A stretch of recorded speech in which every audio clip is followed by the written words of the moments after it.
Hey, welcome back to another episode of Split Screen Gamers, where a couple nerds talk about video games. And today we have three triple headers to cover. First of all, Subnautica 2 is going through a crazy controversy, despite the wonderful wish listing of the game on Steam and all the hype around that. All of a sudden, they want to fire a bunch of people, and there's suing happening. It's crazy. We'll cover it. It's insane. Second of all, look, if you're a part of the Stop Killing Games movement, we're going to cover that a little bit. It's kind of crazy, man. I mean, look.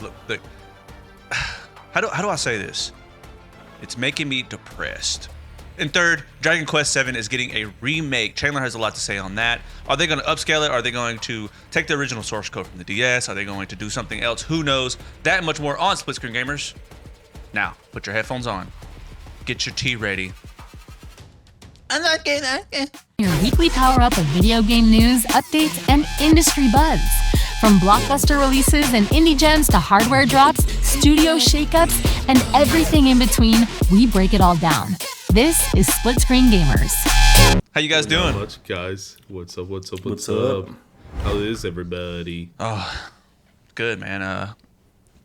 It's strange. Like, you know, we do episodes sometimes at like 8 p.m. We do them at 9 a.m. It's like, bro, and sometimes we've done them at 4 o'clock to like match the time that they're going to do a live stream. We're going to live react. So it's like, I don't know. I feel like my body is just adjusted to every scenario at this point. What about y'all? Yeah. Same here, man. Same here. Like, I don't even, sometimes I'm like, I don't even realize time's a concept anymore because like I'm working all the time. Oh, again, existential. Yeah, just that, man. Let's just bring Jordan Peterson on the next one, bro. Like, this isn't even a gaming podcast no more. Let's just talk to Sam Harris on the next one. We got a lot of things to chat about. Dude, guys, dude. we just did you guys, you know what happened last night? Or sorry, not last night. A couple nights ago. It felt like last night because I'm still living off the high. A couple nights ago, these two guys brought me in to play Helldivers and took me into what was the hardest mission thing called? Is it just Super Hell? Super Hell Dive. Yeah. We just sent you into the deep end right away. Yep. Yeah, they literally dipped me in balls deep into the freaking luminance and with our friend Randy and like it was funny because I remember at the end of the thing I said, they were like, yo, how was it? And I was like, it wasn't that hard. And Randy goes, yeah, well, you had a good team around you. And I was like, Which is oh, not yes. true, by the way. Yeah, no. I just think that's so funny because he was not like, well, like we saved you. We probably revived you about 20 times, but it's all good. Like, Yeah. so yeah, I really enjoyed it. I hope we do more of it. I know we're about to get on Outlast here soon. We might post something like that. It'd be super dope, especially if we get Randy on, dude, for more of his classic racist jokes that I'll definitely be partaking in myself. Anyways, he's gonna hate that when he sees this. But anyways, guys, go ahead. Oh, speaking of Outlast, they just did a major update. Like a new season just came out for it, the Outlast Trials. It's a live service? Yeah, it's live service, man. I didn't know that. They gotta keep that. Yeah, dude, they gotta keep that money pumping, dude. I mean, it's horror base and it's multiplayer, so Dang, yeah. dude. Yeah, dude, we gotta get on that, dude. Yeah, maybe we set that up this week. I'll hit you guys up later, Yeah. and I'll just go ahead and I've been saying that. Go ahead and grab it, and we can play it. But we'll set it up. But that's one thing. I hate to get into this without like, it feels like every episode we've been doing recently since take Ghost of Yote reaction out of it, right? It feels like every episode has been. We had that really dark episode a couple episodes ago where it was just all depressing, and this feels like another one of those, except for what we're going to talk about last on today's episode, which is the Dragon Quest VII remake. But it's like the Subnautica 2 stuff is a tragic tale. So if you guys don't know, Subnautica 2 saga just keeps getting messier as founder Shu and publisher confirms leaks. This is from Kotaku. If you look, I'm gonna fill you in real quick. We're gonna speak on it. If you're not familiar, then just listen in and then leave a comment what you think. But we can kind of already discern just based off just morale where we feel on this, right? So the mysterious firing of Subnautica 2 studio Unknown Worlds founders earlier this month keeps getting unexpected turns, and the latest is that the veteran game developers are now suing publisher Krafton over the dismissals, which occurred with a $250 million payout on the line. So Subnautica 2 is the most wishlist game on Steam right now. The first one was very popular, and so people are, it makes sense. They're really excited for Subnautica 2, the sequel to the series. And if they hit a certain amount of numbers in terms of sales, etc., the developer publisher Krafton is now like, hey, we're going to pay out a $250 million bonus to the people involved within this game. And instead of that, they have completely just been like, hey, we're going to delay the game to 2026, and actually we're going to fire a bunch of people involved with this game. And so the speculation is that they did that anticipating that they'd have to pay that out because it is the most wishlist game on Steam, which is essentially saying we don't want to pay that much money, but we want the profit from all the work. So what do you guys think about that? I think it's just a classic case of publishers being greedy and like unethical and treating their workers like shit, man. I mean, we've seen it. I mean, it's like a tale as old as time. And what's really shitty about this is it seems to me that it's mainly just greed. It's mainly just like for greedy purposes or that plus the fact that, you almost didn't really have like any, like you said something to like make them work harder, but then you kind of lied about it. And in the end of the day, you were going to get rid of the entire team and whatnot for making a promise that you couldn't keep. So it seems to me like it's just a greedy publisher doing like immoral things to their employees, which is pretty much, firing them after making a promise they can't keep. So it's sad. And I hope they win their lawsuit, honestly, because this is kind of bullshit, honestly. So, but what do you guys think, man? Well, we hear lots of things about, people being overworked, underpaid. I mean, like, that's one of the most common threads, I feel like, with video game companies, especially over the past couple of years, hearing about it. So it's like, can't say I'm, like, really surprised that this has happened. I feel like at the end of the day, they always look at it as a business and moneymaker, right? So, Yep. Yeah, I can't say I'm surprised that something like this would happen, and it sucks. Yeah, it's leaves a bad taste in your mouth. Oh yeah, like, dude. It's like where's your morality? And obviously we don't know the whole story, but I don't know how you put a spin in their favor on this because it seems really, really shitty. Yeah. Yeah. It's like go ahead, David. I just want to make a correction real quick. It's the second most wish list on game. I just wanted to fact check myself because we don't have that type of process via live at all yet, which I assume we'll have in the future where people will be like, yeah, you're wrong. But it's the second most wish list game on Steam, which really doesn't change anything. Like it's highly anticipated regardless. I'd also like to make a correction that it's not a $250 million bonus, but a percentage of that. They were expecting, so what I'm seeing here on Kotaku is that Unknown Worlds was sold to Krafton in 2022 for roughly $500 million. If the studio hit revenue targets this year, the founders were on track to get an additional $250 million payout. And so they delayed the game to 2026, so it's not going to hit that this year, but it's going to hit it next year. But it's not going to hit that this year, so essentially it's a loophole. So you delayed the game, and so what they're saying essentially is like they said in here. Let me make sure I'm saying this right because. I want to give both sides of the story. The people who worked on the game are suing. If you guys didn't know, they're actually suing because of this. And the defense on Krafton's part is that essentially the game wasn't ready for launch yet, and he's accusing the creative director of not hitting those goals, etc. And so he actually had a comment. He posted on Reddit. Let me pull it up here because it's actually super important to the story here. Let me see. We are, let's see, I'm trying to find his name here. You're good, boo. Where am I missing this at? Okay, so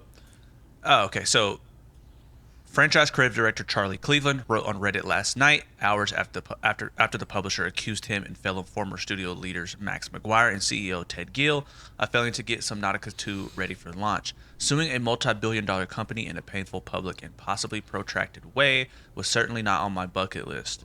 but this needs to be made right. Subnautica has been my life's work, and I would never willingly abandon it for the amazing team that has poured their hearts into it.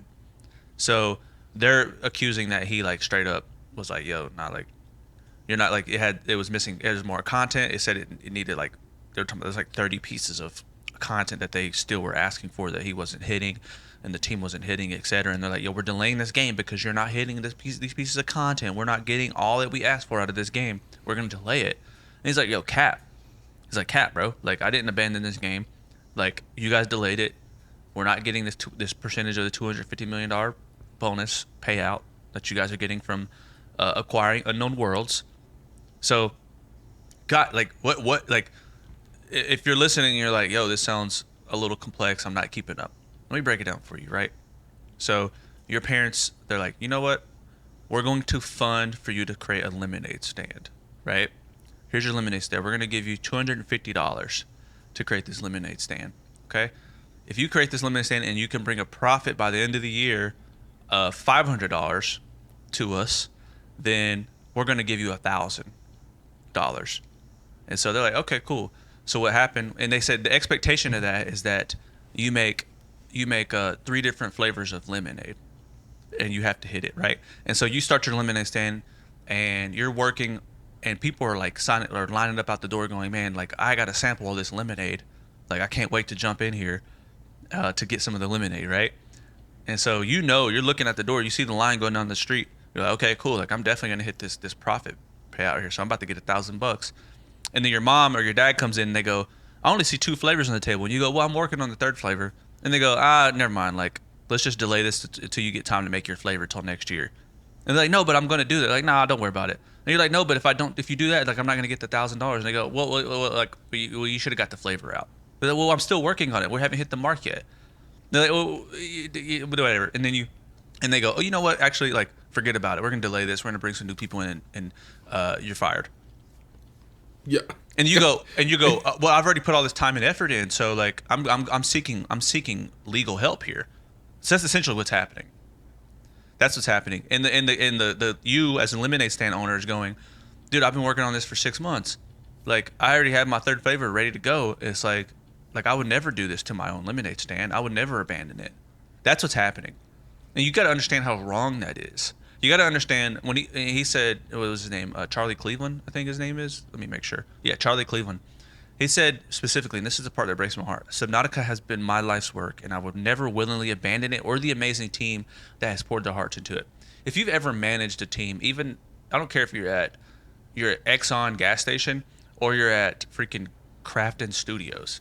Like, if you've ever managed a team, you understand that, like, if you're a good manager, you have to develop some sort of responsibility for the team and love for the team.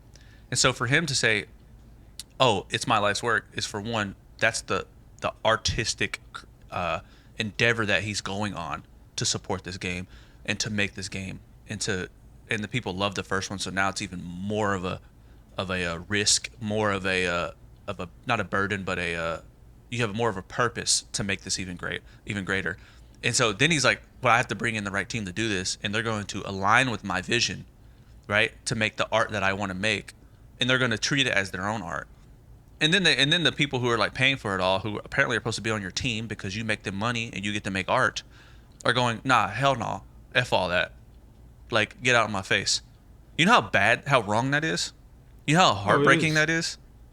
Yeah, no, I mean, it is. And it's really, discouraging to, like, aspiring, like, developers that are wanting to, like, enter this industry and, like, trying to think to themselves, am I going to be taken advantage of or not? So it's really, like, one of those factors into all this where it's really sad that, not only do you have to, like, be wary of, like, crunch culture, but you also have to be wary about scummy, like, business people, like, businessmen taking, like, full advantage of, like, their employees and whatnot. So I get that 100%. It kind of, and I wanted to bring this story up, but this whole situation reminded me of something that happened many years ago with another game, and another studio and another publisher. But the key differences between this and that is with this one, they fired the entire team because they want to pay their bonus. But with the other one, they didn't reach a certain goal, but the game went on to be like a classic, and the studio like went on to be very beloved. But Obsidian Games, whenever they were developing Fallout New Vegas, Bethesda, their publisher, promised them that if they reach a Metascore, like a Metascore of 85, they would give out like bonuses to all employees of Obsidian Games. You want to guess what happened? You want to guess the Metacritic score for that game? Out of curiosity, guys. Chris, go for it. I don't know. 69. You don't know. I don't know. Oh man, they reached 84. They reached an 84 Metacritic score, and they were supposed to reach an 85, and they didn't even yeah. So they were 1 point off from like reaching that score. Yeah. So, but you know, life goes on. But wait, did they get anything, or they were just like, we're not? Nope, 0. Yeah, dead ass. I'm not even making that shit up. That's even you know. Here's the thing, bro. That's even tricky too, because it's like, you know, you said what, they were gonna give bonuses or something? Is that what it was? Yeah. Like bonuses and like everything else. Like they were gonna get like a pay increase for all employees, but since they didn't reach their goal, that's the thing. Like it's like, you know, they were off by 1 point. I'm like, I would have been that guy, been like, all right, you guys didn't reach it. It was 85 and higher, but you didn't reach it. I might sway and give you guys bonuses. You guys were pretty close. I get it if it's 83. No. If it's 83, that makes sense. If it's 83, it's like, yeah, that. But 84, 84 feels like someone higher up over at Obsidian was like, hey, like let's drop this down a point. Like this is going to be a decrease in profit for our company. Look, I don't want to always default to conspiracy, but the fact of the matter is, man, and we're definitely not going to go into this, but in the midst of all the Epstein stuff, it's like, bro, conspiracy just happens. Yeah. No, conspiracy, it just happens at the elite level. Yeah. Like, that's just proof. So, yeah, it's just that, unfortunately, is true. And so, how do you trust these people, man? You can't trust them because they've shown their ass a couple times. And it's hairy. And it's still got swamp sweat in it. Like, it's all gross. They've done it. Seriously, I know that's a pretty derogatory way to put it, but, like, they keep turning around and mooning us in our face, and then we just lick. You know, we lick the butthole and we take it. You know what I mean? Chandler, dude, it's not. Yeah. I'm not making a joke, bro. I'm sorry. I'm sorry, dude. Your analogy here, bro. I'm just saying, cracking me up. I'm just saying, like they're turning around, they're spreading their cheeks, and we're licking from gooch to crack. Like that's all I'm saying. So like, dude, what's funny about that, dude? I'm talking about a serious topic. I'm sorry. It's very serious. It's very serious. Oh my gosh. I get your analogy. I get it. I straight up get it. It's just funny, man. That's all it is. This is not a laughing matter, Chandler. I'm not trying to make you laugh Keep at going, all, David. bro. Describe it more, actually. Dude, yes, exactly. And the worst thing about it is they're squeezing honey mustard up the crack and you're licking it like. Okay, I'm done. This is dumb. That was beautiful, David. Oh my god. Yeah, those Epstein files, man. I mean, no, but anyways, man, the Epstein files. Conspiracy is out the wall, and so it's hard. Like, I'm not accusing them. I don't want to accuse these people of all, because like there's people who are good, right? Like there's people who aren't doing that crap, like of course, but there's always a few bad apples, and so it's hard to trust in these people sometimes because the bad apples are so bad. And it seems synonymous with when you get a bunch of money, you get a bunch of power. It's like almost like your morals change. It's like I guess not everybody can have the Uncle Ben speech. You know what I mean? They get money and power, and they have no responsibility. They're just like, the responsibility is my own wallet, and so it's hard to reconcile against the people who are actually good. So, anyways, man, I think this is serious. As gamers, we have to look at something like this, and I think we have power in our hands because we buy the games, and I think sometimes we get very goofy Dumbo mode, and we're like, oh, I can't wait for this game. It's like, but like, hey, think about this for a second. Like, what if we just didn't get Subnautica 2? What if we just like, I'm really excited about this game, but like, we, like, let's just fight back. Let's just like, I'm not buying it. What if we did I'm that? not either. You know what I Yeah. mean? What if we did that across the board? Would it make a difference? Yeah, it would, because if all they care about is money, then let's cut them where it hurts. Then let's not get the game. People try to do that for The Last of Us 2 off of a story element, right? Which is dumb. But we're talking about real human people here. It's like real people are losing their jobs. It's like, I'm not paying you guys. Like, that's not like, you guys are a publisher, and like, it's by nature of the business that you're getting some money in this. But I want to appreciate the art. So like, I want to appreciate. I'm coming in as a person who wants to consume the art of gaming. So I'm hoping the artist gets paid. And you just fired them? Nah, bro. Yeah. Like, I'm not getting Subnautica 2 now unless y'all correct this. I'm standing on that, bro. I'm being serious. Like, I'm just not gonna do it, bro. We gotta eventually have to like we have to like do something as gamers. We can't just be like, this game looks fun. I gotta get it no matter what.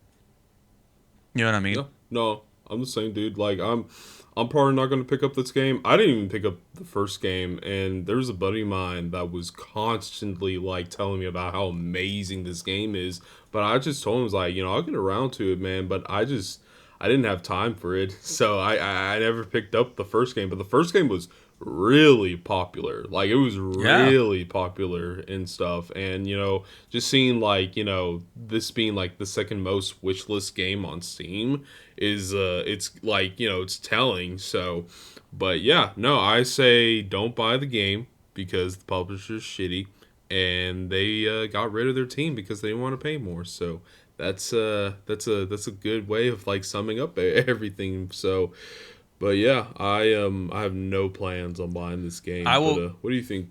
What's up? I was gonna say, I want to say, like, the big thing for me is if they go out here and they go, we're wrong. I think we've made a judgment call that is not, it's not humanitarian.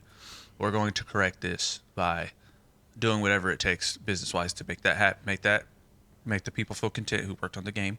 We're gonna correct this, guys. We apologize. We admit our flaws. Then I'll buy the game. But I don't foresee that. I don't foresee that. I don't either. So no. Yeah. So, anyways, man, on to the next depressing story, Chandler. Look, a couple last night you sent us a bunch of news articles regarding the new movement that's going on in gaming that people are. I feel like people need to be hip to, because when you broke it down for me, I remember going, oh yeah, that's just wrong. Like, we need to correct this. So break it down for us. Give us the. I'm a kid, right, and I don't understand anything, and I want to understand this movement. So tell us the movement, tell us the name of it, and like, I'm still having a hard time tracking. So like, you gotta teach me, like an idiot. Yeah. Unfortunately, bro, I have like 2 brain cells. So apologies. It's almost like those books that you used to buy books for dummies. That book series where it's like a series of like dummy books. My grandfather had tons of those. Like, you realizing when you went to the library, your grandpa's library, you realize like, oh wait, was my granddad mentally challenged or something? Yeah, I know. It's like, but he liked getting those books. He told me this, but yeah, he liked getting those books because they were funny and like just kind of like mini cartoons, almost like cartoon strips, and they're actually informative too.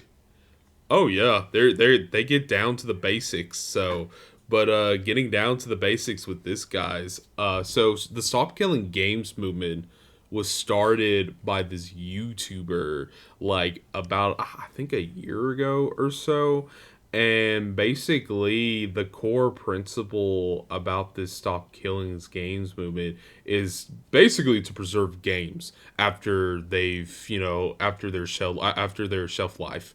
Pretty much after like they've been been out for years, definitely for live service games where like you need servers to run the online multiplayer aspects of a lot of these games. And like MMOs are like a key example where once an MMO game is dead, they shut down the servers. But there's been, activities with some of these dead MMOs where, there's like a fan base that will get them back up and like pretty much have fan servers, which usually get shut down because, it's illegal and it's pirating at the same time because the company's not making any money.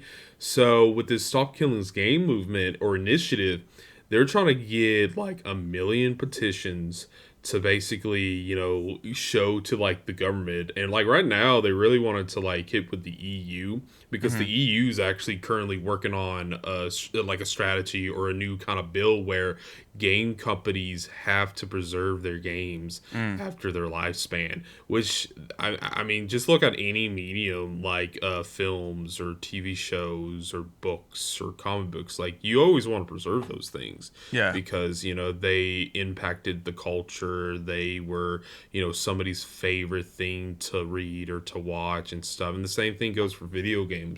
But with this initiative, basically they're saying that like, it doesn't solely have to be the publisher to preserve the games. It could be a consumer. It could actually be a consumer taking like the mantle of preserving this very niche, very like, it only sold maybe 10,000 copies in its entire like lifetime kind of game, and like, preserving that for like future generations. Well, apparently there's a lot of pushback from publishers where they don't want this to succeed. And there's one specific YouTuber that's like spreading a lot of misinformation out there. And like with all these videos that I've watched about it, he's like the #1 most like hated YouTuber right now in terms of just like, not understanding what this movement's about and like spreading like, information that's not true and just being a total douche. Well, hold on one second, Chandler, because I think just want to break it down for somebody who might not understand what we're talking about and who these people are, because I think that's very important in regards to what the story is. So if you guys don't know, so Ross Scott is the YouTuber you're talking about who created this Stop Killing Gangs initiative, right?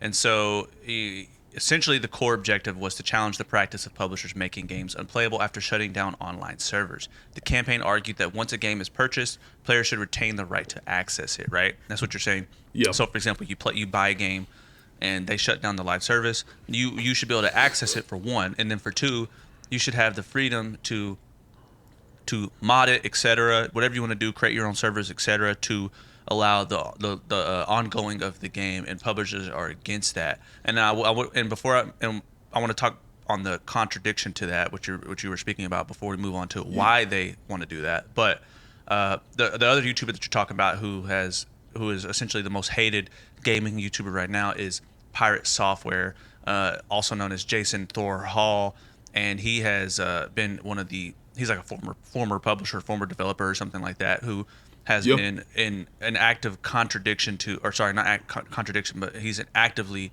opposing to this movement for various reasons. And so, and actually it's kind of crazy. Ross apparently is stepping back from leading further campaigns due to the movement's apparent failure to meet its key goals. Now, I don't know if that's different. I don't know if it's because the movement has kind of spread out and broadened outside of Ross, the original creator, so more people will get behind it, and it's actually gotten some government feedback from Parliament in Europe, etc. And so now that's what you're saying. They're trying to get those million signatures, so where we can actually get some real people looking at it, and so that's super cool. And I mean, I think what you're saying is right. Now I know you're about to get into it. So what was it? So what is the reason for, a publisher going, hey, no, like we don't want this? Basically, and it just kind of goes back to like kind of like our like first news topic almost, where money is such a big factor in this, because they know like if they were to allow like a consumer to like bringing this game up, pretty much keeping it alive, they would lose so much money off of it, because they know like people have a lot more power than they want you to believe and whatnot. So it's mainly just a revenue thing. Honestly, it's mainly a revenue thing, and it's also because servers are so expensive to like run and operate for many years, and like from a game that's like really old and stuff, it's just better to like make a new game and then put that new game on the servers and whatnot, and continue like, you know, investing in like, you know, the new game. But yeah, it's just one of those factors where they're trying to move on from like a previous project to a new project, and they realize they can make more money off of the new project than the old project. And you know, it's just, I mean, there's certain like live service games have like lasted for more than like, actually one of them specifically has lasted for like, you know, 2 decades now, which is World of Warcraft. And that's an MMORPG, and you know, they always keep coming out with like new expansions and like updating the graphics and like adding new features and customizations, and there's a lot of microtransactions now. They've followed that footsteps. So yeah, it's one of those things. But yeah, it's just money. Downright, it's just money. And this guy, this Pyrosoft, you know, Josh Thorall guy, he's pretty much like saying a lot of things that aren't true, and he's saying a lot of things that like is interesting for somebody who's also like a game developer that makes games, that has worked at Blizzard of all places. And there's a story with that too, which I want to get into, and I think y'all would be interested. But yeah, he's just spreading like misinformation about like the what Stop Killing This game. Like basically he says, oh no, it's so the biggest one is, oh no, it's solely the publisher that's gonna take responsibility on it. And which is ironic, because he was doing a live stream where he's going over ridiculing like the whole movement, and there's a slide that says, you know, it's not gonna only be the publisher that's responsible for this. It can be the consumer that is responsible for this. And he's just saying, no, it's solely the publisher. It is solely the publisher. And it's like, man, you're just looking like a jackass now. But also, like, what a weird hill to die on. Like, yeah. why are you so against this? It's like, you break it down to layman's terms, and it's like you're against people playing the games that they bought and love. Yeah. For I don't however get long it. they want to play it. What? Yeah. Am I missing something here? I don't get it. I honestly don't get why he's against it at all. It makes no sense. These guys. Yeah. Like, Yeah. it's like, it doesn't make any sense. It's just like people just find a reason to be controversial sometimes. It's like, man, that's ridiculous. Chris, I'm curious because like I know you're a big Helldivers, and before we started recording today, Chandler had brought, because you're a big Helldivers fan. I think you're level like, you're what, 139 or something like that, right? 140 now, baby. 140, baby. And so here we he's level go. 140, and it's a live service game, and so. Essentially, they're like, yo, if the developers are ever just like, yeah, we're going to stop playing, we're going to stop giving out content for this game, we're going to take it offline. I mean, how would that feel? It actually, I'm going back a ways. This whole story is kind of remind me of back in like, I guess it was like 2006. I was a big Matrix Online player, actually. Ooh, whoa, really? I know. Wow. And, I don't know how many actually played it, but I felt like that's kind of very specific fans. Like, I was a giant Matrix fan, so, you know, the second they announced that, I was like immediately on board. But, you know, that did the same where as I played, they had like full cinematic, like animated sequences, and then those became almost like storyboards, because I guess word on the street was like they were kind of not making as much money, so they had to like cut back what they were doing. And then obviously eventually the server shut down entirely. And then, you know, jump forward some years, there are some people that have been making like their own version of Matrix Online still. I don't know if it's still going on now. Yeah. But it is that, yeah, the consumers, you know, basically recreated all of it on their own servers and stuff. And it sounds like this story is basically like if the Matrix Online people were like, no, you can't do that. Is what it essentially is, if I'm understanding correctly. Yeah, it's kind of like that. It's kind of where like the publisher sees these people that are like wanting to like continue with the game and like have servers for the game, and they see that and they're like, we need a cease and desist order with this game, damn it. But it's like you guys aren't doing anything to preserve the game. Like at all. if GTA 5 was essentially yeah. like, yo, GTA 5 online is like, it's a wrap, bro. When GTA 6 comes out, that's what it is. It's like Yeah. GTA 6 online is out. Like GTA 5, of course they're probably not going to serve it anymore. Rockstar's going to be like, yo, we put $1 billion in this game. We're going to serve GTA 6 online, which makes sense. That's okay. It's okay if you want to move on to your next project. What's not okay is if Rockstar goes, matter of fact, like, we're taking this offline, and we're going to sue anybody who's like, and we're going to take legal action against anybody who wants to preserve it. It's like, that's, but that's weird though. That's weird. Why? It sounds kind of like bitter. Yeah. Like are you guys mad your game didn't? If like a game, had to shut down eventually, it's almost like they're mad that it had to shut down, and they're like bitter at the consumers, like, well, more you should have played it then, Yeah. Which to some extent, I understand, sure, Right. but no, like if you're moving on, creating something new, and people who are really passionate about it and still want to work on it, like why on earth would you get in their way? Like all you're going to do is just piss off the people that loved your work and your game in the first place. Yeah. And it definitely sounds like it comes down to like a thing, being kind of bitter, money, of course. But if like Helldivers, who knows what the future holds. But if that happened, it'd be like really disheartening. Like it would, like we love this game and we want to play it so much so that people are, making their own servers, whatever versions of it. Right. Like, I don't understand why you would want to get in the way of that. If anything, it's like a compliment to you. Yeah. That you created this thing that people still love, even when it shut down, they still want to play it. So I don't understand. I think it comes down to like, I feel like we keep going back to like greed, money, corporate thought, Yep. Which was what Chandler was saying. Yeah. It's like just money, greed. Yeah. Money and guess, greed, dude. 7 deadly sins, dude. Straight up, bro. Deadly Straight up. sins. Yeah. So. You guys are so right. You guys hit that on the nose. It's like it's just money and greed, man, and it's unfortunate. Like you got Gary's Mod, right? I don't think the developer works on Gary's Mod anymore, but like Gary's Mod still lives on. You guys know what Gary's Mod is? I've heard of it, but I don't. I know learned too about much it when I was in college in like 2014. I remember I had this. So I had a job, and I think we can move on after this. I kind of want to share this. It's kind of funny, but I had a job working at like a local store in Johnson City, Tennessee, when I was at my first year in college. And so when Christmas came around, people went home. I worked at a store that was popular during Christmas. So I didn't get to go. I had to work a lot. And so it was me and like 2 other people that lived in this one male only dormitory. And I was like the only guy on the first floor, and then there's a guy on the 2 guys on the second floor. And it was always super freaky because late at night it felt like you're in this giant place by yourself.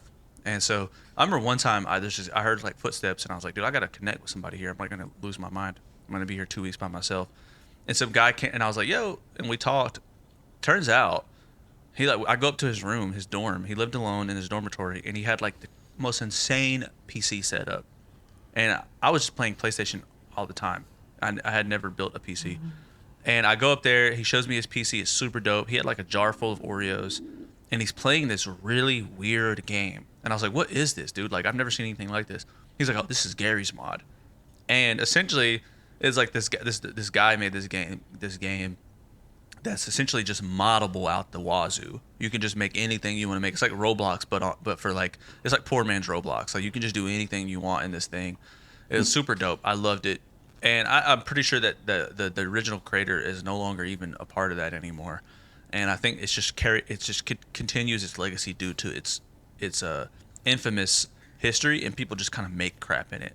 And it's like it's awesome. It's cool. It's like it was not a dead game. It's like people still enjoy it. Like I love stuff like that. So, man, look, you guys got to start. You got to get this money thing out of your brain, and just let people have fun with the stuff they want to make, dude. Yeah. Hopefully we don't get that with Dragon Quest 7 remake. Ooh, nah. I Segue. mean, with segue. I was like, what a segue, Right, David. right. Which I want to note on that, with single player games, it's much easier to preserve those games because, there's all the ROMs and stuff you can like download online for like older obscure Yeah. games and whatnot. Yeah. So, and that's how a lot of people were able to play the original version of Dragon Quest 7 because over here it was a funny story. So Dragon Quest could not be called Dragon Quest in the West because that name had already been trademarked and taken by a different brand and a different company, and they had to use Dragon Warrior instead. So it wasn't until like the 8th installment of the franchise that it was called Dragon Quest. It took like 8 installments for Really? the game to be finally called Dragon Quest in the West. And funny enough, they didn't release all the games either. They released like I believe the first 3, and then they didn't release, or they released 4. They didn't release 5, which 5 is like considered like the GOAT of the entire franchise. I know I'm gonna get in a tangent on Dragon Quest, but it makes all sense. It makes sense what we're gonna be talking about. But and then they didn't release Dragon Quest 6. They released Dragon Quest 7 on the PlayStation 1, and I remember seeing this game when I was a child at a salon, like at a barber shop, and they had like video game magazines there, and I opened it up and I saw this very cutesy, not super cutesy, but like very like cartoonish like art style, and I recognized it because, well, it was the same guy who did Dragon Ball. Akira Toriyama, did the art for all the Dragon Quest games. And I saw it and I was like, this is so dope. And, I definitely wanted to play on the PlayStation 1. Never got to because, well, my family were very selective on which games they wanted to buy us. Yeah. So I had to wait until the 3DS era came around where they remade Dragon Quest 7 for the 3DS with like 3D graphics, CGI graphics to better illustrate. And the game like looks solid. They fixed a lot of like pacing issues from the first game, or from the original, because the original, a lot of you guys might not know this, but the Dragon Quest 7 is considered the longest Dragon Quest game in the entire franchise. It will take you 70 hours to beat the main story. It will take you that long to beat the main story, and that's not like adding any side quests or any optional activities to the game. The game isn't that long, but they fixed a lot of those issues in the remake where like the tutorial level, which it's infamous because it takes you like 4 hours to complete. It takes you 4 hours to get through a tutorial level, or a prologue level in this case. But they fixed that, and it's much more fun and whatnot. But it's interesting that they're remaking this game because they already did once, and I wonder what the reason is behind it and why we're hearing about this, but we're not hearing anything about FF9 remake, because you guys know I've been dying to hear that's all that man talks about, bro. Yeah, literally, I was like, hey, bro, I was like, yo, how are you doing, bro? Like my dog. I was like, yo, my dog just passed away, bro. Like, I need help. And Chandler was like, yo, what about FF9 though? I was like, oh my god. I was like, what, bro? Dude. Like, no, I'm sad, bro. I need like a homie to go hang out with you. Like, yeah, bro, I'm still waiting on FF9. Nice. Like, I'm sad too, man. FF9's not out yet. Yeah, man. It's like it's a comparable sadness. No, seriously, though. Still seriously, waiting. I'm still waiting. Yeah, when are they gonna do that? You deserve that at this point, man. You're like the most. You're like, I feel like you are waiting more than any other FF9 fan I've ever met. Which I guess you're probably the only one. Yeah, I was Sorry, gonna say who. sorry, I'm who joking. It's no, huge. That's a huge game franchise. That's a very short-sighted response on my end. Oh my god, dude. Oh my god. I was gonna say, do you know anybody else that plays Final Fantasy? Because I would love to talk to them and whatnot. So Chandler's like, yeah, I have no it's- one to talk to about this. I have nobody. I just bring it up to you guys, and you're like, "Oh, okay." Like that's it. He's like, "Oh, that game, cool." So, oh my god, oh man. But jokes aside, y'all. Jokes aside. But yeah, it kind of with Dragon Quest Seven. Like, are they gonna do the whole HD 2D 3D remake where they use pixel art for like the characters and like some Yeah. of the animated sprites and stuff, and create like a 3D like CGI background? Which they've had massive success with that with like other games, and they've even remade the first 3 Dragon Quest games with that like same like art style and graphical like settings and whatnot. And that's, you know, been very, very promising, and it looks pretty and Yeah. it looks nice and whatnot. I wouldn't be opposed to that. But a lot of people think, because the way they phrase it is remake, and the way they phrase the HD 2D 3D remakes are, you know, remasters, but they're like HD 2D remakes, is they use remasters and not remake. So there people are thinking this is going to be a full blown remake, like what they did with FF7, but like in the same vein of like artistic direction and like graphical fidelity of like Yeah. maybe Dragon Quest 11, which that would be crazy if that was true.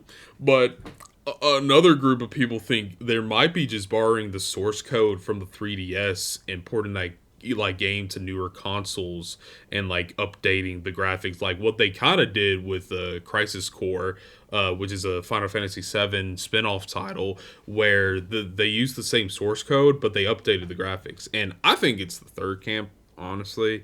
Like, not to say I don't want like a full-blown like, you know, remake for the second time, Yeah. but I think for their like, you know, for their proficiency and just trying to get the game out there, and plus they already remade it once, so why remake it again?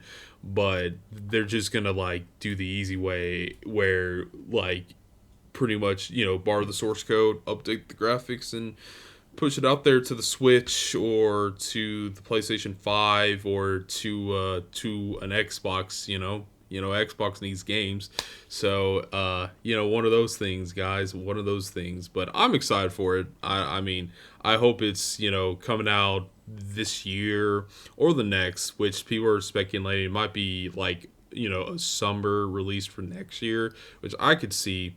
But we'll see, guys. Is that something you think that's something that will come to the Switch? Oh, definitely, 100%. Well, like, definitely the Switch 2, because, you know, the Switch 2's been compared to, like, a more powerful PS4, but not as powerful as a PS5, so we'll see. We'll see, guys. So, I'm definitely picking it up if it, you know, finally gets announced and with a release date, but we'll see, guys. We'll see, so. Dude, this is, I feel like I need to expand my repertoire in terms of video games. Is that even the right word? What is the definition? I'm just using big words at this point. What does repertoire mean? Repertoire, I assume repertoire, I don't even know per se, but I'm assuming that it means your knowledge in something, like your knowledge and your exposure to things that are like similar but different. So I think you used it correctly. Did I? Okay, cool. Okay. I just tried to check myself, and I didn't even know how to spell it. Google actually repeated what I typed out as repeater. So yeah, apparently I need one of those spelling for dummies books we were talking about earlier. But yeah, dude, I need to expand it. I might, I need to pick up little. I'm about to play my first turn-based game, which is Clair Obscure Expedition 33. Right? That's turn-based in ways, right? Yeah, that's Yeah. turn-based, dude. So there's that. I'm gonna do that, and so I'm trying to expand it, because if I come onto this podcast with more knowledge, maybe I can be on Chandler's level. Because when you talk about the stuff like Dragon Quest 7, I'm like, dude, I don't even like. I haven't played a game like that since I was never.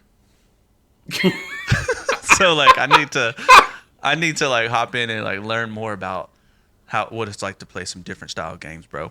And so I might, once I get the whatever portable I'm gonna get switched to, the Xbox Ally or something. It's gonna give me a reason to just download a bunch of random stuff I want to play. So I'm gonna do that. So I'm also excited for Dragon Quest 7 because I want Chandler to be happy, and I can't wait for that to happen for you. Thanks, bro. Thanks, bros. This is why we're best friends, y'all. Facts. This is why we're all best friends. Facts, bro. Oh, I love hearing you talk about it, bro, because like it's something that I look at the game like that, and I'm like, you know what, I'm never gonna pick that up, but like, I'm glad that those. I always say this on every episode we talk about games like that. I'm glad those games exist because those games I really feel like still keep the core element of gaming, which is just fun, which is cool. Yeah. You know what I mean? So, Yeah. guys, that is another episode, y'all. We covered a lot today, and I like. Some of it was sad, some of it's positive. Either way, though, like, there's got to be humanitarian effort in some way for the gamers, but also at the same time, it seems like we're getting a lot of good games coming out. We're just here to tell the stories along the way. In the meantime, let's hop in some Outlast. Dude, let's just set it up. Yeah. You guys got it, right? Yes, dude. Yeah, picked it up, dude. I picked So up it's just me. the special. Yeah, dude. On the Okay. PS5. PS5. Yeah, dude. I got the special edition version because it went on sale. Because I didn't want to pay like $40 for it or $30. I don't even remember what the full price sale for the game was, but it was like $19 when I picked it up. Oh, I'm jealous because now I'm gonna go in there. It's gonna be like $59. I'm like, dang it, dude. So we'll see. Yeah. Let me see. But anyways, guys, that's another episode. We appreciate you guys watching. Leave a comment on your thoughts on any of these stories. We'd love to hear from you in the comments there. It's super dope. We're gonna cover some cool stuff next week. I'm sure there's something that's gonna pop up that's gonna be more depressing, and we'll be here to talk about it all. Until next time.